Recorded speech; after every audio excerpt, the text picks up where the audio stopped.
before we get officially started, I just wanted to kind of make sure everybody know that Tom's fine. He's good. He's been gone for a couple of weeks, right? He's been in Senegal, and I heard that his travel adventures began yesterday. So he should be rolling in sometime later this evening into Madison. We're crossing fingers because we start with Grandparents University, 3 weeks of it in a row starting this week. So I'm really crossing fingers that he's going to make it back today. If not, I'm going to be by myself running it tomorrow. So thanks for being here. I think we'll probably get started soon, I think. Or do you want me to wait? Is it fast? Oh, hello, welcome. Enter.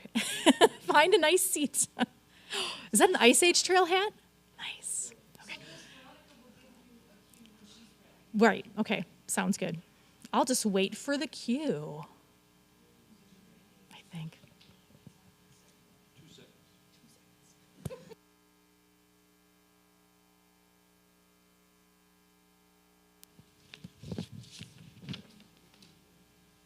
Liz, are you ready? Absolutely. It is on.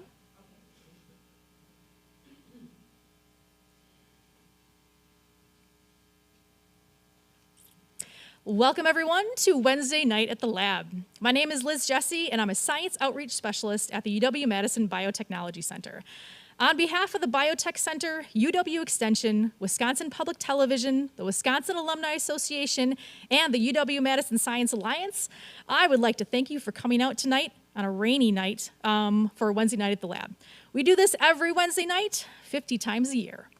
Tonight, it is my pleasure to introduce Dr. Andrea Strzelik. All right. Dr. Strzelik is the program director for the Master of Engineering in Engine Systems online degree program in the College of Engineering. She is also an associate research scientist in the departments of mechanical engineering and nuclear and engineering physics. Tonight, Dr. Strzelik will discuss energy terms that the public needs to understand in order to make wise decisions about energy use and public policy.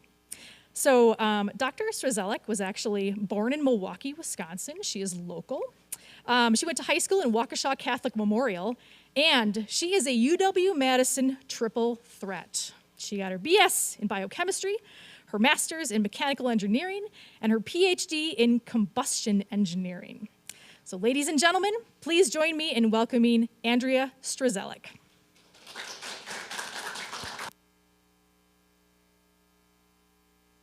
Welcome to Energy 101.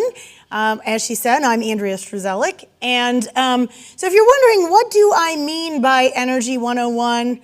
Well, I really mean energy literacy, or as some of my students might call this, thermodynamics without the math. So if I look familiar, you may remember me. In January of 2021, I came to you live from my basement. So it's really a nice pleasure and a treat this time to be here in person and seeing live faces. Now, the reason I'm here tonight is because we had such awesome feedback from the last talk, and I got lots and lots of great questions on energy. And so the idea was born to create a talk on some energy literacy. So when I talk about energy literacy, it empowers people to make informed energy decisions and understand the economic, ethical, societal, and international factors that guide energy choices and decision making. These factors are intertwined, and as I talked about in my previous lecture, why life cycle analysis is so important to make sure we see the whole picture. So that's a bit of a spoiler alert. So energy literacy requires that we understand energy systems, physical energy processes, biological energy processes, and energy transfer. So here's my outline for tonight. We're going to talk about what is energy. We're going to talk about the difference between energy and power. Those are terms that people use interchangeably, and it's kind of like nails on a chalkboard to me as a thermodynamicist. So we're going to talk about energy conservation, because that's an interesting topic, and the problem with entropy. And then we'll talk about how we properly evaluate energy use and compare apples to apples. So at the end, we'll revisit my previous topic, and we'll see if you can spot, I have a test for you when we get to the end. So when I say the word energy, this is probably what you think of. Electricity and its uses. And that's definitely true. That's only part of the overall energy picture. So energy is one of these words, it's ubiquitous, right? We use it all the time. But I think that this is a great quote. The more basic a physical notion, the more difficult it is to define in words. And that's certainly true. Like I said, for a word that we use all the time, it's amazingly difficult to define. And if we look at the physics textbook, it says the capacity to do work. Well, that's not particularly clear either. The U.S. Department of Energy says that energy is a physical quantity that follows precise natural laws, and that often energy can be indirectly observed by observing processes. Super clear, right? Like a plate of spaghetti? So let's try on our own. If we think about energy has no physical essence. It's not a thing, right? We can't grab a handful of energy. There's no such thing as pure energy, despite what Depeche Mode would, have you believe.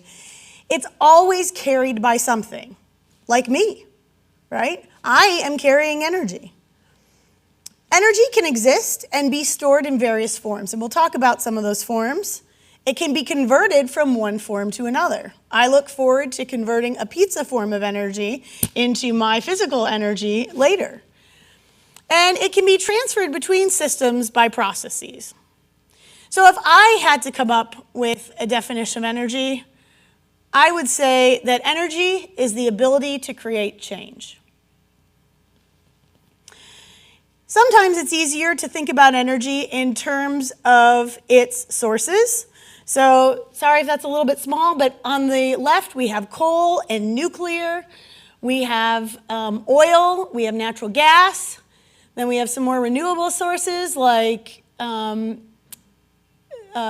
municipal solid waste and hydrogen, and then we have the green power like wind and solar and biomass and geothermal and biogas and biofuels. And then, as I mentioned, food is also an energy source, right? And the interesting thing about all of these is if we think about what's the one energy source that all these things came from, it's the sun, right? The sun grew the biomass that animals eat, that we then eat as food. The sun grew the biomass that the dinosaurs ate, and the dinosaurs then died and became the oil in the ground and the natural gas. Everything tracks back to one major energy input source to our planet coming from the sun. Now, energy uses are equally varied. There's my favorite, the nice Ford Power Stroke diesel there. It's a 6.7 liter, in case you were wondering. Wayne Gretzky playing hockey, another fan favorite of mine. My beautiful computer and phone. The electricity that I need to plug those in. Those are uses of fans and hot water heating and, all the kinds of uses you use around the house. And then that last square is energy and the body. The food energy gets transformed into ATP, adenosine triphosphate. See, she said I had a biochemistry degree, which is the energy carrier that you use in your cells in the body. So energy has lots of forms. It has lots of uses. And, for example, you may feel like you can use it up too, right? With few exceptions, very few, the use of energy, like solar, we're not depleting that, but the use of energy depletes the source. So for example, when you feel like your energy is used up because, you've been playing a fantastic game of hockey, or you're exerting yourself, it's because your body is using the energy that you have carried in your blood faster than it can be replenished by your body transforming the food into ATP. So this is another plot I'm sure you've possibly seen before. I think that I've shown it before in my talk, or a couple weeks ago I know there was a talk that showed it. This is, on the left, energy sources, and on the right, energy uses in the United States. And so what you see is we have petroleum, natural gas, renewable energy, coal, nuclear, A lot of it goes to electricity. Other goes directly to transportation or industrial processes or residential power or commercial power. So when we think of energy, right, we tend to maybe focus a little bit on electricity, but it's much, much broader than that. And we can think about it in terms of, what its source is, what its use is, and the transformations we need in order to do that. So some of the forms that energy takes, it can be thermal, it can be kinetic, that's the energy associated with motion. It can be potential, so related to the gravitational field, right? If I dropped a ball and it hit the ground, that had potential energy. Oh, I apparently like thermal so much I listed it twice. Radiant, so solar energy. It can be sound. Sound can be energy waves. And then we have electrical, electromagnetic, mechanical, chemical, and nuclear. And those forms on the right-hand side mostly involve motion, right? Especially we'll talk about electrical energy, right, as it flows through wires. We're talking about the motion of electrical energy. So energy can undergo transformations, as I mentioned. So you can go from one form to another. We can turn electrical energy into the sound and light of our TV. We can turn light into the chemical energy stored in plants, right? We can turn chemical energy in batteries into light. So we can do light into chemical and chemical back into light. We can, do chemical, our food, into mechanical energy that we create. Electrical energy can become thermal energy in your toaster. My favorite, chemical energy can become mechanical energy in your vehicle. And that's what engineering is all about. Transferring energy from one form to another to do something useful. So we also need to define energy transfers. So there's two kinds of energy transfer. There's thermal energy transfer, which we call heat. So it is incorrect to say heat transfer. We do thermal energy transfer, and that process is called heat. And then work, which is pretty much all the other kinds of energy transfer. So you can have moving boundary work, you can have paddle wheel work, you can have shaft work, you can have spring work, lots of forms of work. And what I always tell my students in thermodynamics is, heat's really easy to recognize. You've got conduction, convection, and radiation. And if it's not one of those, it's work. But these energy transfers require a gradient. They require some sort of difference, right? So for example, in order for thermal energy to transfer, you need a hotter body and a colder body. If they're the same temperature, there's no thermal energy transfer. So there's always some kind of gradient, some sort of potential difference that's required in order to transfer energy, whether it's thermal or mechanical. Now, the larger the gradient, the faster the energy will flow, and that means more power. And we'll see that in a minute. At higher voltage, more electrical energy flows. Okay, what about power? Well, talking about transfers also brings in time dependence. We talked about the rate at which it happens, and that's really important. Energy is not the same as power. People use them interchangeably, but they are not the same. Power is the flow rate of energy. It's the rate at which energy is transferred or used. So you get an electrical bill, but what that actually is an aggregate amount of the total energy you used. Even though you used it at some rate, you used power. So for example, running more apps on your phone requires a faster power draw, right, from your phone, and it'll make your battery die faster because it's more quickly depleting the energy that's stored in the battery. Now, so the rate, by the way, we talked about work transfer. The amount of energy in work at a particular time rate is power. When we talk about the rate of thermal energy, we just say that heat transfer rate. So a little bit more straightforward there.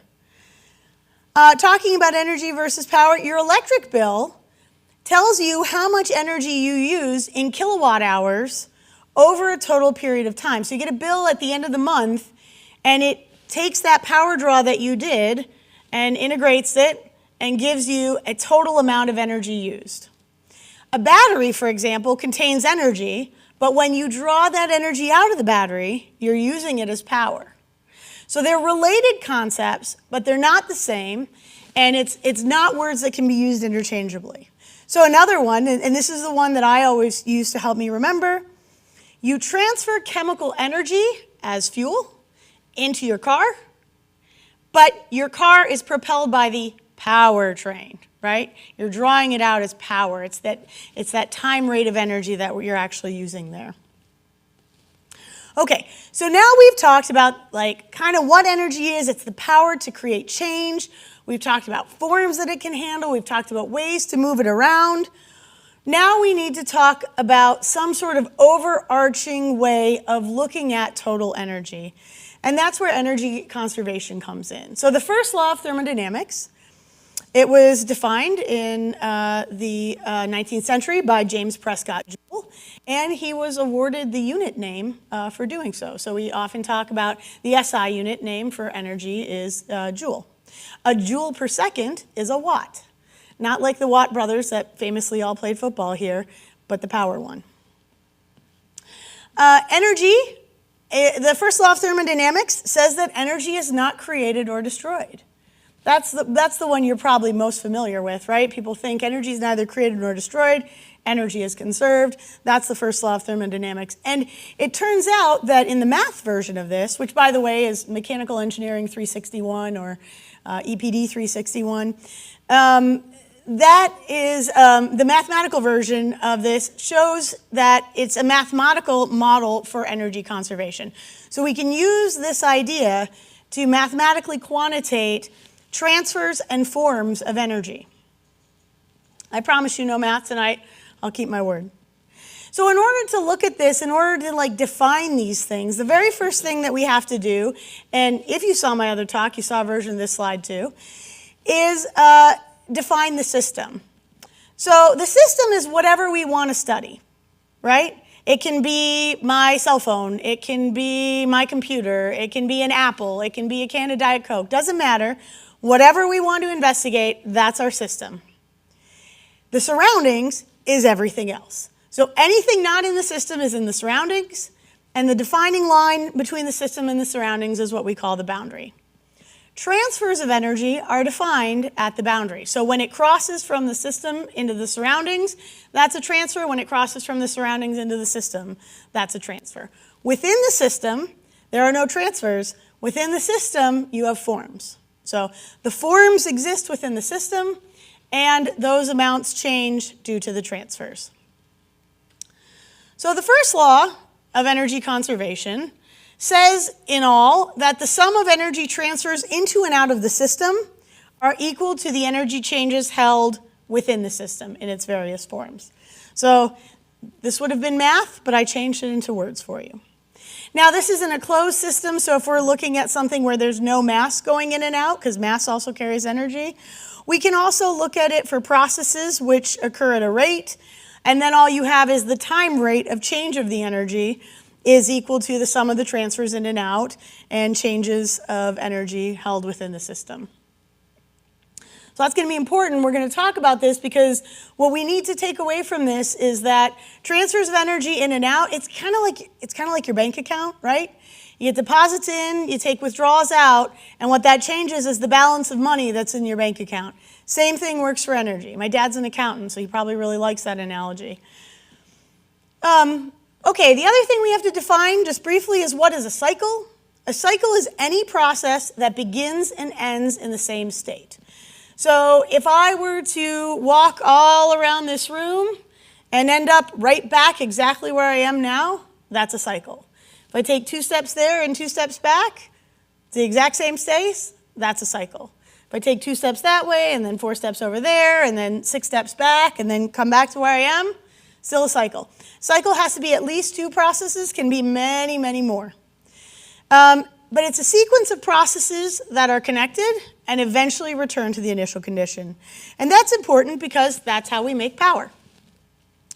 We generate power, energy delivered on a time rate, by doing power cycles. So what we have is we have some sort of hot body. That hot body can be burning fossil fuels. It can be coal or natural gas. It can be burning biomass. It can be burning gasoline in an engine. It can be a nuclear reaction. It can be solar energy. And then there's some sort of system it's transferred into. Process takes place. Power is generated. That can be electricity through a generator. It can be shaft power to move a vehicle. It could be jet engine thrust. And then whatever energy didn't get turned into power gets rejected to generally the atmosphere. So that's either through a cooling tower if you're at a power plant, or through your exhaust pipe if you're looking at an engine, or maybe into water, a lake, or river and ocean. Often power plants, right, send their effluent water out into the lake. So you're taking energy in, you're converting some of it to power, and the rest is going out to some lower temperature source. This sets up what I really want to talk about, which is the idea of efficiency. When we define efficiency of any energetic process, what we're interested in is what we want, so usually power, over what we had to do to get it. And going back for a second, that was that hot body work, right? That's what we had to do to generate the power. We had to use a nuclear reaction, we had to burn something, but it's the power coming out that we want over what we had to put in to get it. So this idea of thermal efficiency is based on the conservation of energy, assuming that work and thermal energy transfer, or heat, are interchangeable, and they are. Transfers can become transfers can become forms can become transfers. And the theoretical limit, based on the conservation of energy, is 100%. But we know that's not true. We know that we're not going to get 100% out. And that's the beginning of the limitations of the first law. So the first law does not tell the whole story when it comes to energy. All energy is not equal. There is something that we call the quality of energy.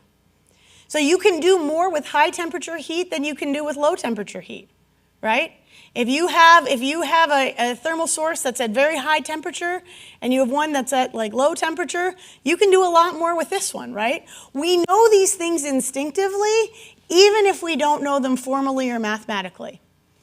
And so all energy is not equal. Energy has different quality.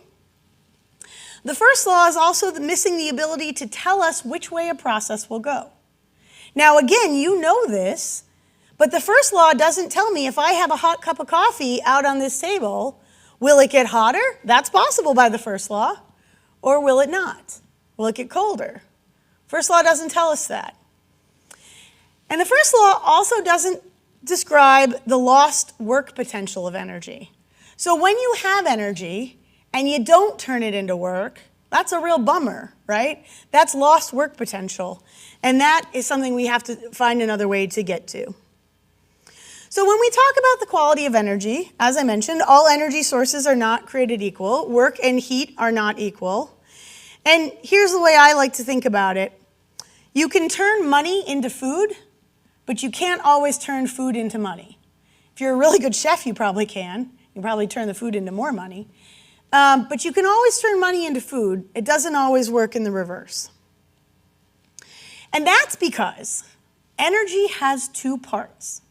It has a good part, something we can do something with, and that's what I'm referring to as work potential. And it has a bad part that we can't. So we also talked about the directionality, and I will tell you about that in just a minute. The directionality of a spontaneous process. Well, you know, water runs downhill. A hot cup of coffee on the counter gets colder. But a cold glass of water on the counter warms up. So wait a minute, we just said the hot cup of coffee gets colder, but the cold thing warms up. That seems counterintuitive, but you know, because you've seen it, that that's exactly what happens. In each case, the process also will not spontaneously reverse itself. My hot coffee that has gotten cold requires the microwave to get it hot again, right? To restore that initial condition takes effort. You know this, you see this all the time. Even if you couldn't mathematically put numbers on it or put a name to the formalism, you know this from your lived experience. You really know more thermodynamics than you think. So work potential, let's talk about that for a minute. When a system is not in balance, which our fancy word for is equilibrium, with the surroundings, a gradient exists. And remember, it takes a gradient to do transfers. So, and work is a transfer. So if a gradient exists, we have an ability to do work. The potential to do work is called availability, that should say exergy. Exergy is the other name for that. We'll see if we can't get that fixed in the slides. And that's the good part of energy. So here I have a balloon. The balloon is expanded. That balloon has the potential to do work. We could untie the balloon and blow that air at something and do some work, probably some moving boundary work. But while that balloon exists, while that air is in the balloon, while that air is pushing against that boundary, that balloon has the potential to do work. Now, availability and energy are related, but they are distinct. When you fill a vehicle's tank with fuel, it's the availability of the chemical energy in the fuel that you want and what you pay for. So let's choose a room temperature cup of gasoline in an air atmosphere as our system of interest. So I have a cup of gasoline. We're imagining this because obviously it's not a great idea to have a cup of gasoline in this room. We have a cup of gasoline in an acrylic box filled with air, and that's our system of interest. Right now, that gasoline has value, right? We know it's probably $3.59 or whatever a gallon, right? We know it has value. But then suppose we burn that fuel, so now we're left with a slightly warm mixture of air and combustion products. And it's only slightly warm because there's a lot of air compared to a little bit of gasoline, right? And so the temperature of the air now is slightly warmer than it was before. The energy in the system will have remained the same. Because the box is constant and none of it has been transferred in or out, none of it left, energy is conserved. However, we've lost the work potential of the fuel. It's been spent. It turned into thermal energy. So that's the difference between energy, still the same, and availability or work potential that has been depleted. So we need a way to quantify that lost work potential. If we don't exploit the process to develop work, that is lost irrevocably. So I just burned that imaginary gasoline in air, and I made warm air, and it's gone. And we're never getting that back. So for example, if I take my balloon and I pop him, no more work potential, and we can't get it back, right? So if we think about it, the initial fuel-air combination has a lot greater potential for use than warm air does. The energy in the system will have remained constant, so the energy is conserved. However, we lost that work potential of the fuel. We can't use it in a car instead. And the fuel also had economic value, whereas warm air does not, right? Or we'd be really cleaning up with what's outside right now. Availability, work potential, has the economic value. That's what we care about. So when I say energy has two parts, has the work potential, that's the part we care about, and then the bad stuff. We're going to get to that in just a second. The work potential of energy is what we pay for. That's why we pay for electricity. That's what we care about, right? So, I'll save my question for just a minute. So the limitations of the first law, it doesn't tell the whole story. All energy is not equal, and the first law treats it as such. It's missing the ability to tell us which way a process will go, and it does not account for that lost work potential of the energy. So that's why we have the second law. The second law of thermodynamics is what tells us the direction that a process will take. It'll establish the conditions for equilibrium so that we know if work potential exists and when it's used up. It'll help us to determine the best theoretical performance of cycles, and that comes in handy later, you'll see. And it also gives us a qualitative way for evaluating the factors that keep us from attaining the best theoretical performance. And that is through defining a property. that you've probably heard of called entropy. What you probably already know about entropy is that the entropy of the universe is always increasing. A physics book will tell you that entropy is the measure of a system's thermal energy per unit temperature that is unavailable for doing work. Well, if energy is the capacity to do work, and entropy is the part of the energy that's not available to do work, we're starting to tease this out here. But entropy is that bad part of energy that I mentioned. It's the part that we can't do anything with. When a system is not in balance with the surroundings, a gradient exists and there's a potential to do work. And when that work is done, we've either gotten some work out of it, and what was left over is the entropy. So how energy is conserved, but we still need to turn the lights off, is because energy is two parts. The good part, availability, that's what we pay the power company for, and the bad part, that's entropy. And the fact is, availability or work potential is always decreasing. Every real process we do degrades that work potential. So when we transfer energy from the power plant to your home, we've degraded it. It's not all still available for you to do work. What MG&E generates is not 100% used by all of us out here. A lot of it gets lost to entropy generation that happens as it gets transmitted over the lines. When you use it to charge your phone, more of it gets degraded. Availability or the potential to do work is always decreasing. And that work potential is lost to generation of entropy. So you're right, the entropy of the universe is always increasing, and that's because the work potential of the universe is always decreasing. So we hear people talk about happy thoughts like the eventual heat death of the universe. That's where it comes from. Eventually, we just use up all the work potential, and all we have is the chaos and the bad part. Energy stays constant because the availability decreases and the entropy increases, keeping the total energy constant. So, when you're a kid and you hear like, turn off the lights, save energy, right? Or we're having a brownout to save energy. And then you're like, wait a minute, the first law says energy is always conserved. We don't really mean save energy. We mean save work potential, save availability. So how does that work potential become the chaos that is entropy? Well, it happens through real processes that we call irreversibilities. That's things like heat transfer, friction, chemical reaction, unrestrained expansion, electric current flow through a resistance like a wire. All actual processes involve effects such as these listed, including naturally occurring processes and ones involving devices we construct, from the simplest mechanisms to the largest industrial processes. This is why we can't ever reach 100% efficiency. These real irreversibilities exist, and this is why. And it's a bummer.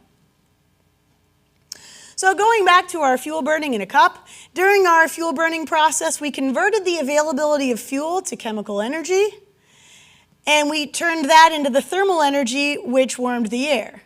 That initial work potential of the fuel was destroyed by the irreversibilities of chemical reaction of combustion and the heat transfer from the combustion into the air. Now, there are serious implications to this, right? The implications are that real processes, like power plants or my beloved engines, operate at a lower efficiency than the maximum because of the irreversibilities that exist.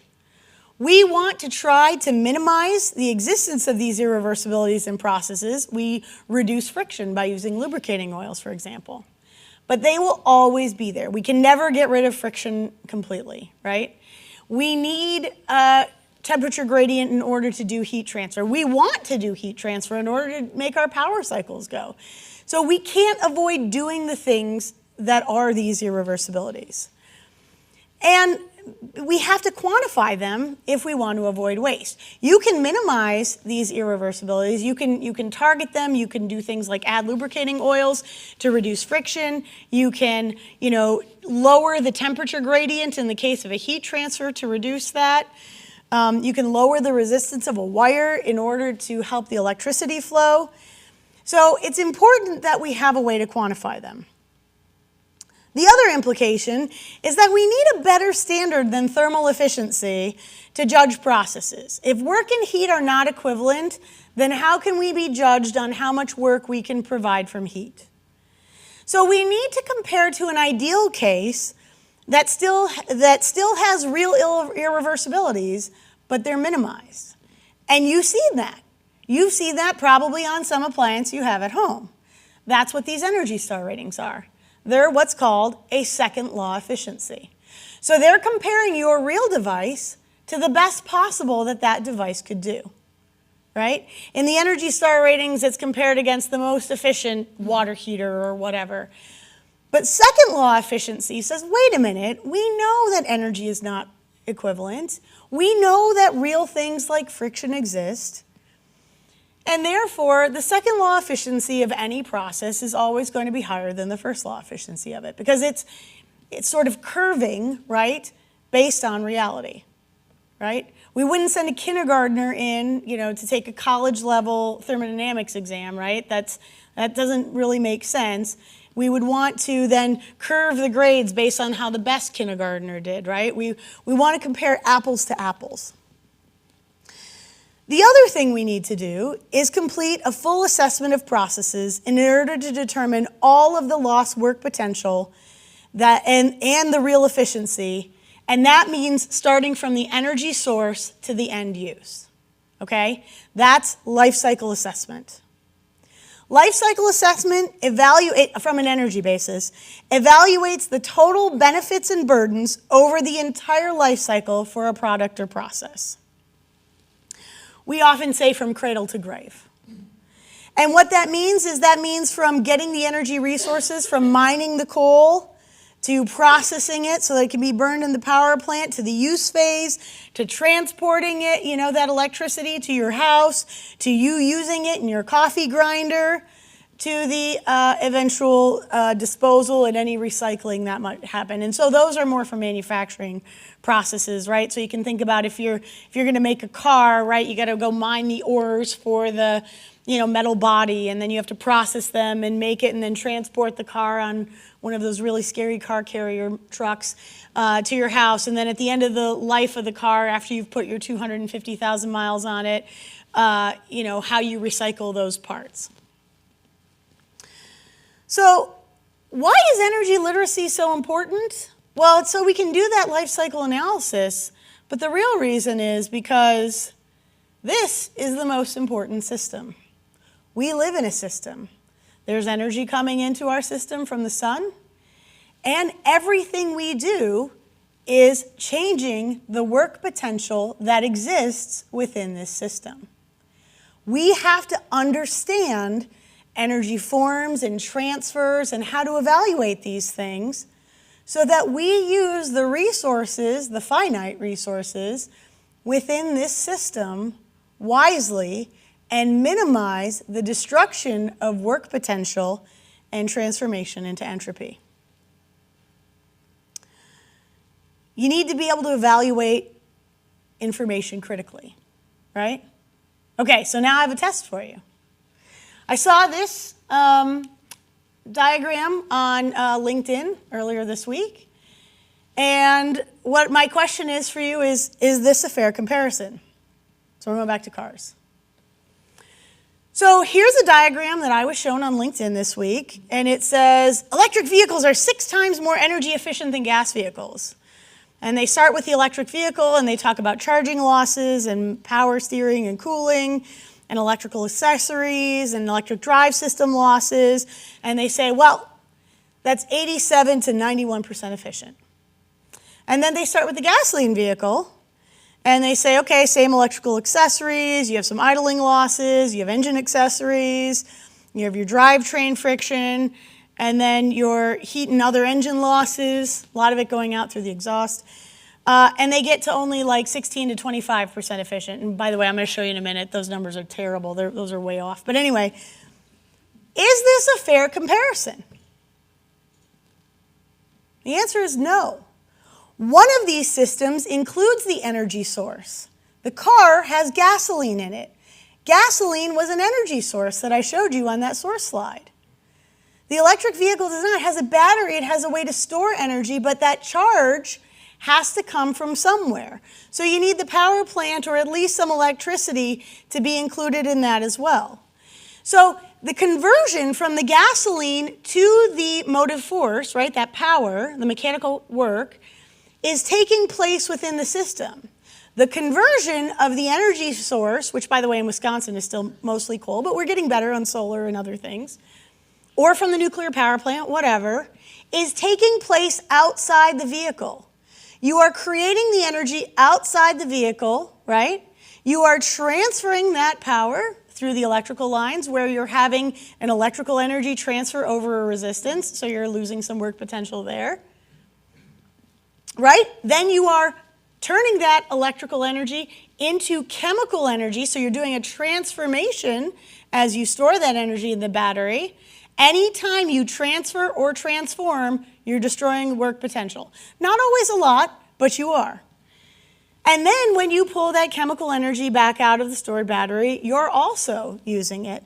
So the engine serves the equivalent of the power plant, which is not included in this comparison. Generation and transmission losses are also missing. So here's how I would say it ought to look. We need to start with the wellhead for the car and go to the refinery, and then we have to transport that fuel to the gas pump where you're going to put it into your car, and then you're going to use it. And then on the other side, you're going to go to the wellhead and get your natural gas, and you're going to go through power generation, and then you're going to go through transmission, and then you're going to go through your battery charger, and then you're going to use it in the car. And the truth of the matter is, the one pathway for the well to tank has about a 33% efficiency, and the other one has about an 83% efficiency. And then in the use phase, the tank to wheel, then sure, the electric vehicle is about 80% efficient, and then the combustion vehicle is only about, well, honestly, gasoline's about 35% efficient. These are a little bit old numbers. But overall, because efficiencies are multiplicative, that 30% times 80% gets you to 24%, and the 30% times 80% gets you to 24%.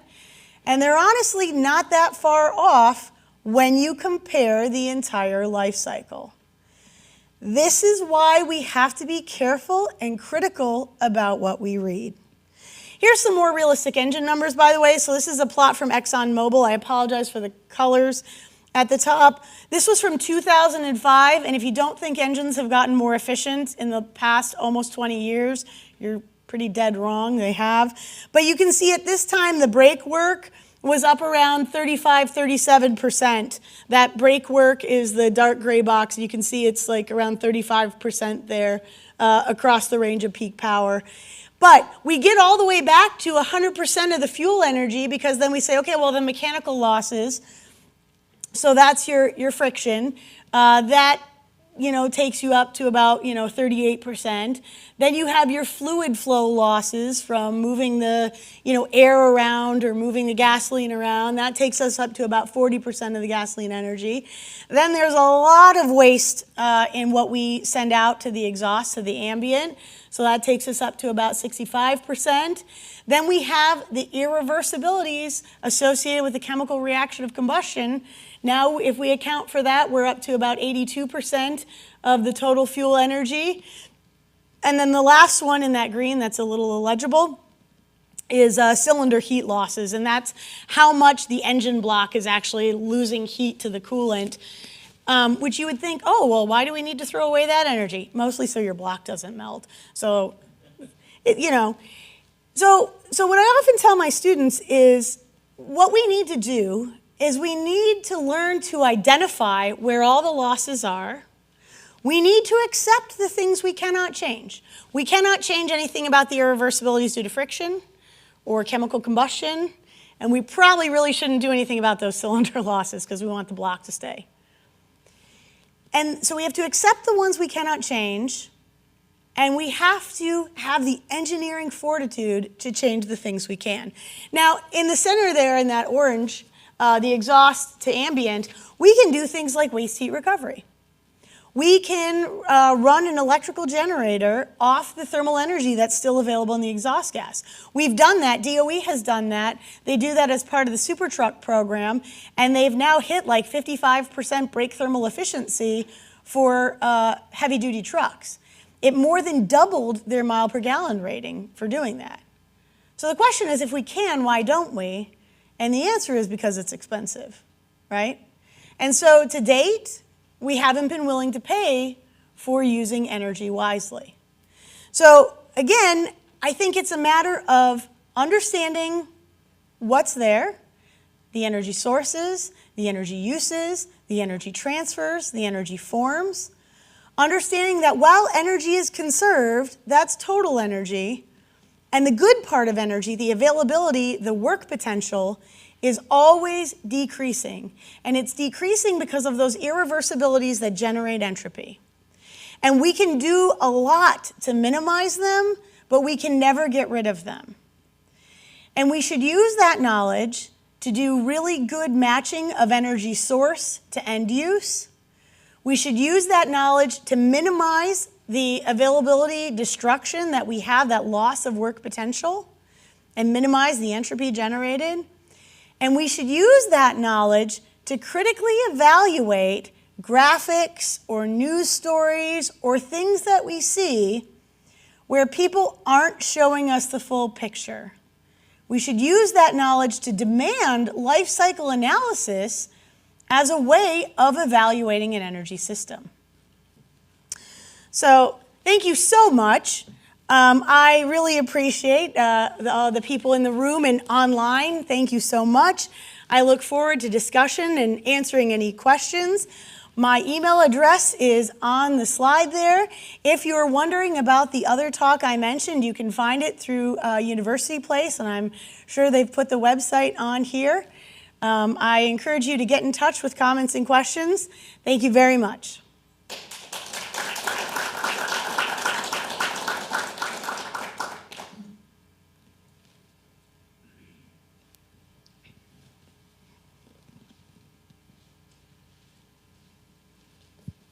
Great talk and great science storytelling. I wonder if you've looked at the word emergy, and you talked a couple weeks ago about social justice with life cycle assessment.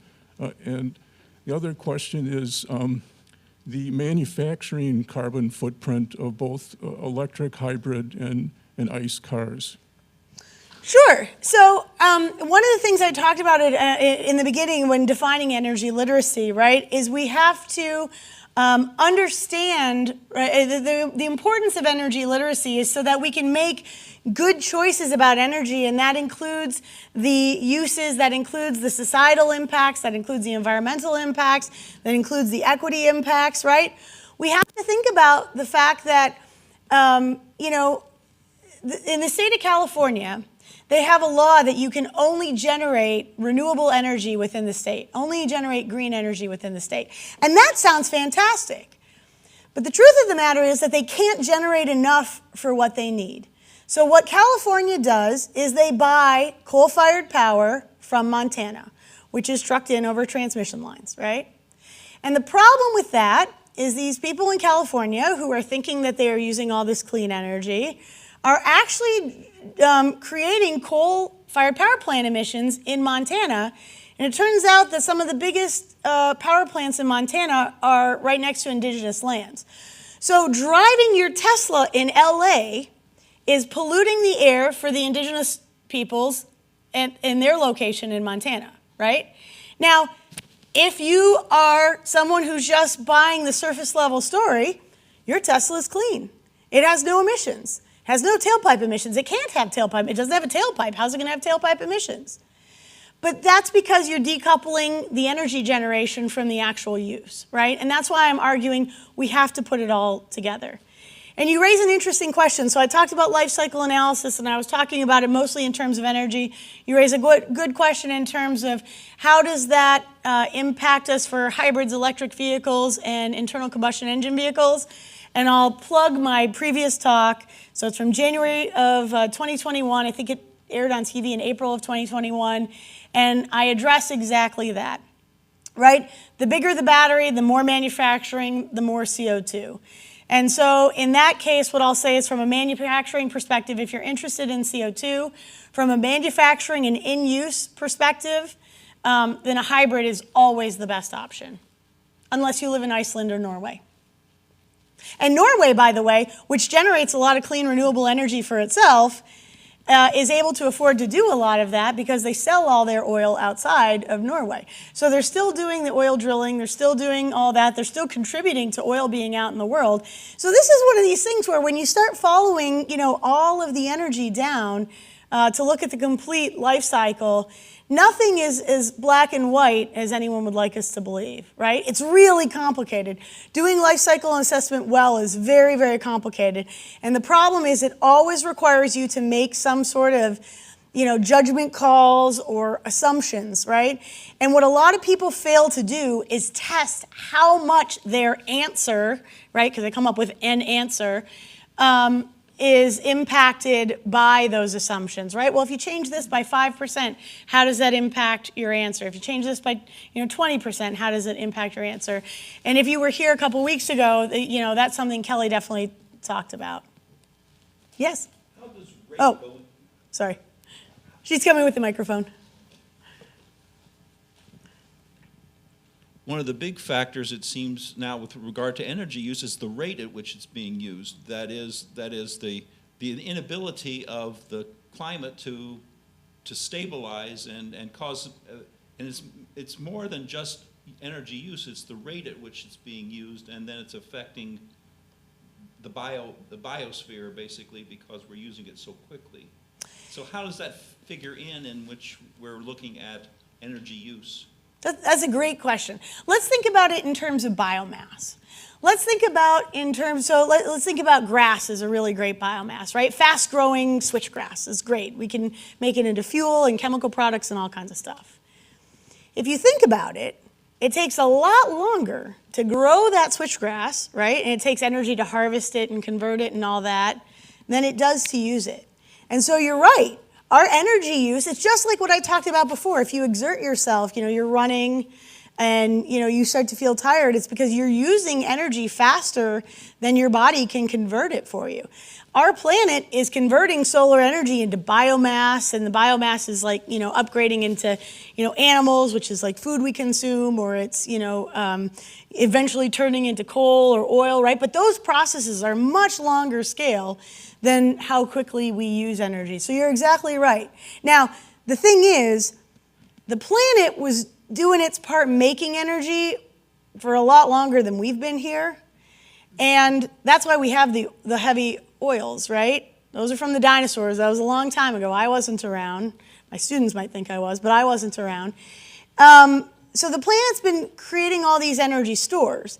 And the problem is we need to get to a sustainable system where we're only using it as fast as we produce it, right? And that goes to the CO2 cycling that he was talking about too. We want to only be generating it as fast as we're using it, right? It's not necessarily that we need carbon-free fuels. We need defossilized fuels. We need to only recycle the carbon in the atmosphere into fuels that we re-release, whether that's as fuels as plant matter or what they call e-fuels, where you use electricity to make liquid fuels, whatever. The issue is if we want to stabilize the CO2, we need a conservation equation. We can't use it faster than we generate it. And that's where we need to get. And it's going to take investment to get there, right? But we'll still increase the entropy. Absolutely. It is the pickle. The entropy is what's going to be responsible for the eventual heat death of the universe. We're going to eventually exhaust the potential to do work and convert it all into entropy, and then it's game over. Now, not going to happen in my lifetime, I hope, but not going to happen, for several generations. Unless we, keep accelerating and don't change things, and then it might. In regards to entropy, the sun radiation is coming straight down towards us. So that's like zero entropy, or? So Negative- radiation. Negative entropy, or how would you characterize it? Radiation is a really interesting one. So just to talk about heat transfer for a second, because if you give me an opportunity, I will. We have three mechanisms. Well, really it's two mechanisms, but three types of heat transfer.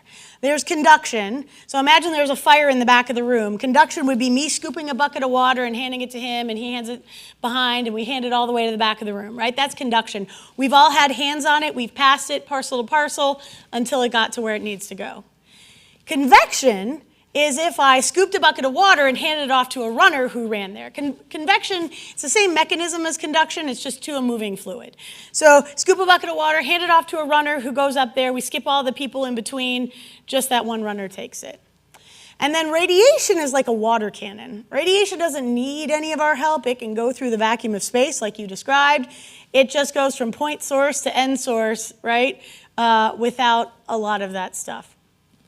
So the radiation doesn't have some of the traditional mechanisms that we think of. However, there is still a thermal gradient. The Stefan-Boltzmann law has a temperature difference that's in there. The sun is very, very hot. The earth is relatively very cold in comparison. There's still a temperature difference. Radiation is still a form of heat transfer over a finite temperature difference. So there is still entropy involved in that transfer. It's just how much of it happens within our atmosphere versus in the vacuum of space. So how much of it is happening here? So is the sun increasing the entropy of the Earth? Somewhat. It's giving us a little bit. It's donating some entropy along with but it's not coming from our lost work potential. It's coming from the lost work potential of the sun itself. So, by the way, when we talk about entropy generation, it is true to say that the entropy of the universe is always increasing. But there are cases where entropy decreases. So, for example, let's take our hot Thanksgiving turkey out of the oven and put it on the counter. The turkey is decreasing in entropy because it's doing heat transfer into your kitchen. The kitchen, on the other hand, is increasing in entropy. And again, because our physics textbook gave us that definition per temperature, we can take any number, say 100, divide it by the temperature of the turkey, let's say it was 300, and then take that same amount of energy, so 100, and divide it by the temperature of the room, let's say it was, 25 degrees Celsius, or 70 degrees Fahrenheit, you can see that 100 divided by 300 or 100 divided by 70, those are vastly different numbers. And so the room is actually picking up more entropy than the turkey is throwing off. And that's because some of that entropy is generated from the lost work potential that we're not getting any work out of that thermal energy. We hear a lot about these days global warming. Is that an entropy problem? We're about to reach a limit on the amount of entropy we can have in this. They're not unrelated, but global warming is specifically due to the composition of gases that we have in the atmosphere. All these gases have different heat capacities. So the problem is if you have a box of air and you try to heat it up, or a box of water, or you try to heat it up, or a box of CO2, or a box of methane, all those things have different heat capacities. That's how much energy they can hold on to before they change in temperature. And as we change the composition of our atmosphere, we're actually changing the heat composition of our atmosphere, and that's where we see temperature rise. That's where the greenhouse effect is coming from. And the biggest contributor to that is actually water vapor.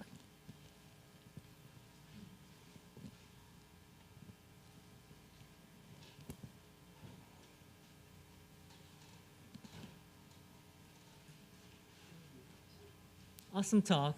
Thank you. I love the presentation of the entire system and looking at the life cycle analysis. So I'm asking, as trying to be a better informed consumer, so if I buy my next car or buy my next electrical appliance, where can I go to find literature to illustrate the entire cycle that makes me more mindful of who I'm impacting, what I'm impacting in terms of the environment? Excellent question.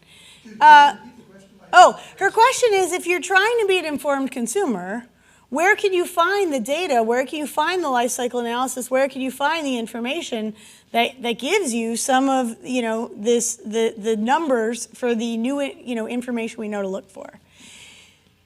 The short answer is often you can't. You can look at Energy Star ratings on appliances. That'll tell you how efficiently they operate.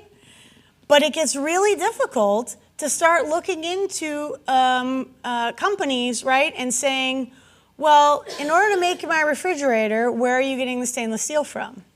Where are you getting the heat exchanger from? Where is that company getting the materials from? Where is the coolant coming from? It's really difficult to do that. So far, and maybe this is like $1 million idea, as my friend Todd says, but maybe we need a Consumer Reports for life cycle analysis. Maybe that's exactly what we need in order to do this. A lot of that information is really hard to come by. That's another thing that complicates this. When you look at life cycle analysis, there's a couple traditional problems that they have. Number one, people want to give you an answer. The reality is there's not one answer. It depends on so much, right? If you're looking at buying, say, an electric car versus a hybrid, and by the way, that's what we should be comparing. We should be comparing electric to hybrid, not electric to gasoline or hybrid to gasoline. Gasoline only has very limited use. Or diesel only has very limited use. It still does have use, but it has limited use. For passenger car, we should only be talking about hybrid versus fully electric. Hybrid, though, still does have an engine. If you look at that, the problem becomes where are the battery materials coming from, right? And then not only are there energy issues, but there are ethically sourced issues. For example, cobalt, one of the key ingredients in a battery, the vast majority of cobalt comes from the Democratic Republic of Congo. Those are typically Chinese-owned mines, and they run child slave labor. Don't look up pictures of cobalt mining unless you have a really strong constitution. So it's really hard to get some of that data. The other thing that matters is where do you live? If you live in Wisconsin, we're still mostly 70+% coal-fired power. So then a hybrid is certainly much, much better. If you live in Iceland, where they generate only geothermal power, then an electric vehicle in the use phase is at least much, much better. Then you have to go back into how they're made and all that again. And the truth of the matter is it's pretty low intensity in terms of CO2 to make an engine. It's pretty high intensity to make a battery. And there's a happy medium in hybrids because they use a much smaller battery, they use a smaller engine. Those things can both run most efficiently. So, spoiler alert, that's what my other talk is about, is hybrids always win. Plus, you don't have to worry about range anxiety, all sorts of other things. Yeah, it's a good question. I'm sorry I don't have a better answer for you. And the other problem is, even if you can find a life cycle assessment, you have to really read it skeptically. You have to say, well, what assumptions did they make? How sensitive is their answer to those assumptions? And a lot of times, the sad fact is scientific publishing has really become my answer is right, and at the expense of truth. And the key is we only have one system that we all care very dearly about, and so not being honest about it is not helping any of us.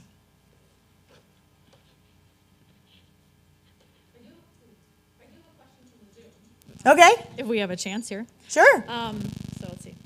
Do you think when you compared electric vehicles to gas-powered vehicles, comparison of various component parts that is required for manufacturing that require energy sources, do you think those numbers will change or would change? Gosh, I hope so. I mean, I hope all our processes are continually getting better, or my fellow engineers are, kind of asleep at the job, right? I mean, yeah, I think there are a lot of things. I think it's this one, this fair comparison. When you look at like power sealing, power cooling, when you look at electrical accessories, when you look at, some of the manufacturing issues, I would hope they're getting better. I would hope we're finding greener ways, more efficient ways to do things all the time. Is that enough to move the needle for one or the other? I don't know. The batteries have the bigger hill to climb there because of all the battery materials. It takes 200 pounds of copper to go into a battery for an electric vehicle. That's a lot of mining and processing, right, that needs to happen. So I think that one's got a heavier lift. If we can find some better battery materials that don't, polymeric batteries people look into all the time. If we can find something else, then it might change the answer. But I don't see that as the big silver bullet. Do you think we can use the Sankey diagram to represent the energy transfer transactions? Oh, that's a good question. The Sankey, I didn't put one in here. I would have to think about that. I don't want to comment without taking a look at that. So I didn't put that one in here, but I encourage them to send me an email. I am happy to take a look and write something more specific.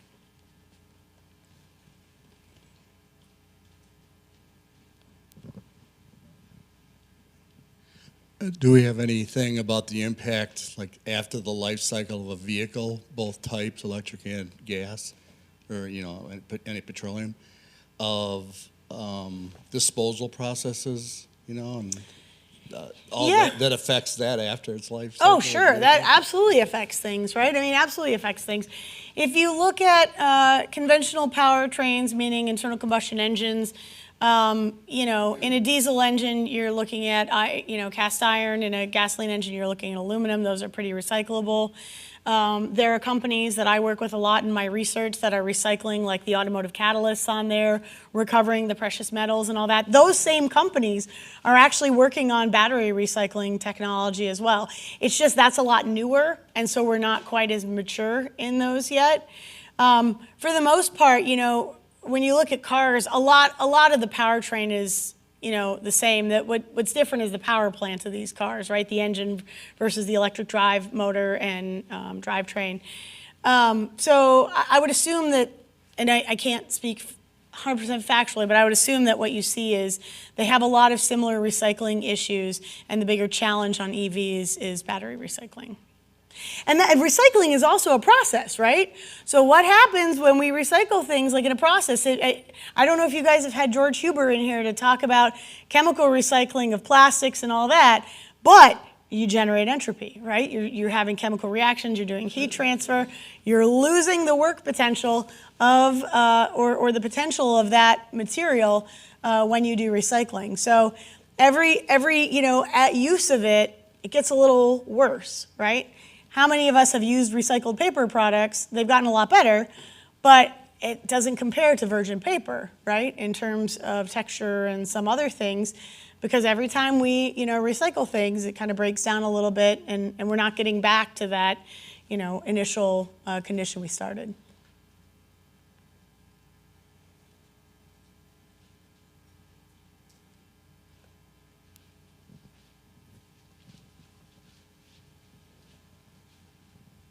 Going back to your social justice, I wonder if you looked at the circular economy and how that will affect the automotive industry. I have not personally. My expertise is not in the social and equity components. I know enough to ask good questions. I know enough to, for example, when considering electric vehicles, I know enough to think, hey, not everyone has access to off-street parking. Not everyone has their own garage where they can charge the vehicle. There are some equity issues that exist for electric vehicle infrastructure that don't exist for, gasoline or conventional fuel vehicles. But that's not my expertise area, so I'm going to stick with only commenting on the energy part of it and asking the questions of others.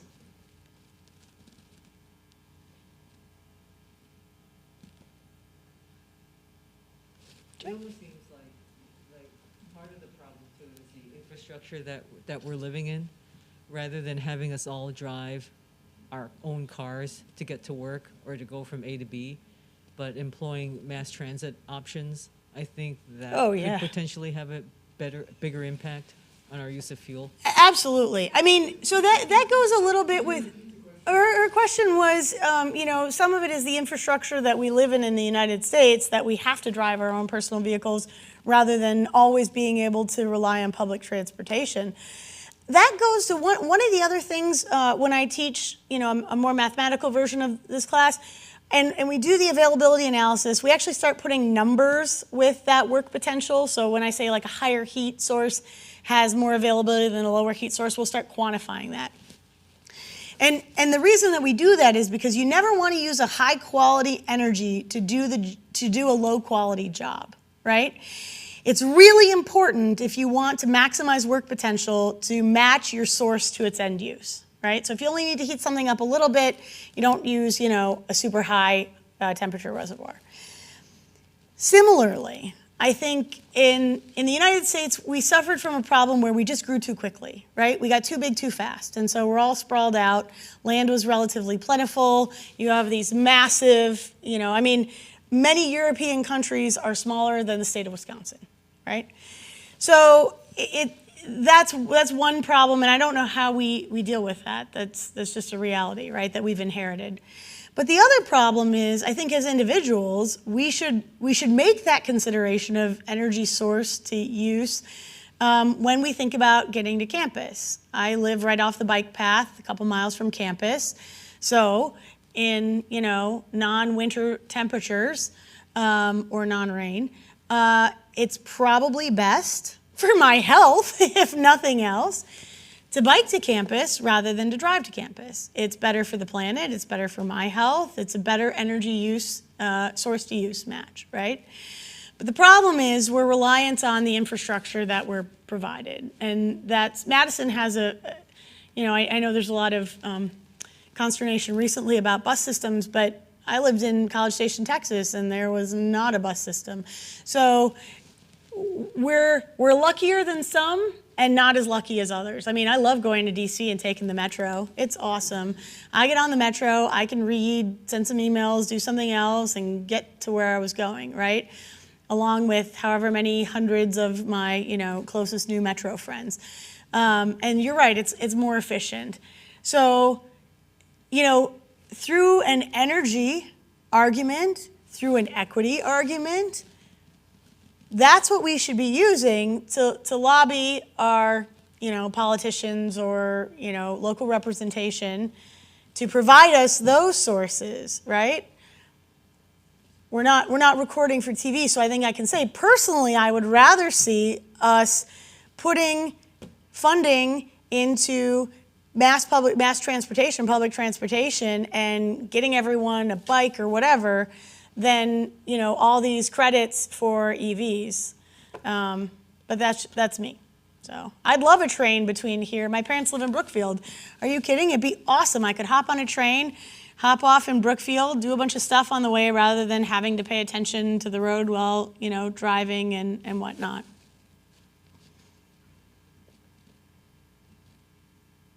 Unfortunately, a lot of these energy decisions have become political.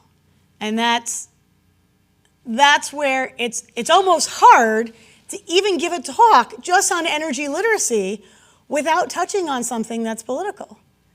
It shouldn't be that way. We have one planet. We have one system we care about. We need to make choices that make sense for that. But it's really hard to do that these days. Right, I think I heard the quote uttered by another scientist: when you combine science with politics, you get politics. Yeah. There's a great video, you can find it on YouTube. It's called 7 Red Lines. And it shows this poor hapless engineer, who's, going to be responsible for doing this, going into a meeting with some business types and politicians. And they want him to draw 7 parallel or perpendicular, I forget what it is, red lines. But one of them should be drawn with green ink, and one of them should be drawn with purple ink, and one of them should be drawn with invisible ink. And one of them also should have this curve in it. And it's parallel lines, and red implies, red ink. You can't do that. But, another true story, and I won't tell you where I was working, but there was a congressional tour that came by as part of it. And, we were talking about the limitations and, first law of energy, second law, and all that kind of stuff. And one of the congressional staffers was writing this down, saying, well, we'll look into that. We could probably repeal that. Sad statement on science education in this country, but no, it turns out natural laws are kind of beyond the US government, so.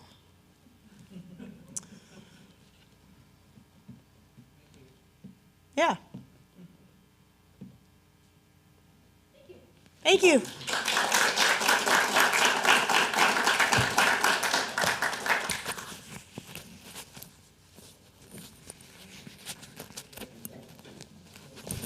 Kerman, I am hopeful that you can fix my typo in post.